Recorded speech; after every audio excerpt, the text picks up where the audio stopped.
hari abantu bane bafashwe ku kibuga c'indege muri yindwi bari bagiye mu nama i Kampala mu Buganda.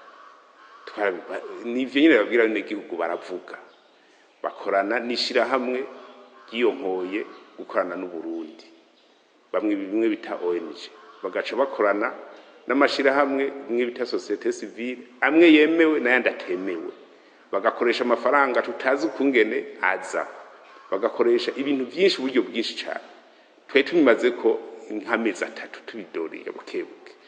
Burya rero hajya twari twabimenye ukungene bagiye kwitunganya, tuvuga tuti reka rero tubabaze neza. Ubu bariko barabazwa ibitari bikeshura amaze kubimenya.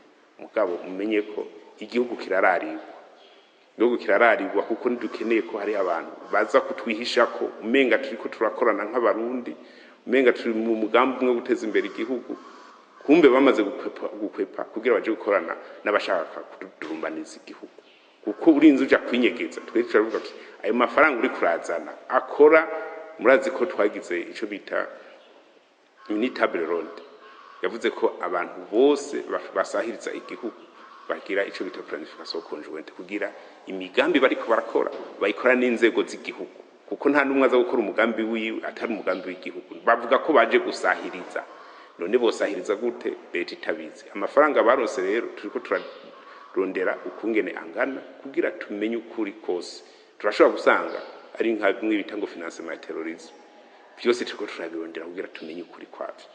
Ibyo rero babwiye ati n'urukurukuru, oya surukuru bane barafashwe bafatiwe kuri aeroport, uwundi umwe yafatiwe Ngozi, kandi dosiye iri kwigenda neza, tuzobabwira icavuyemwo mu misizi.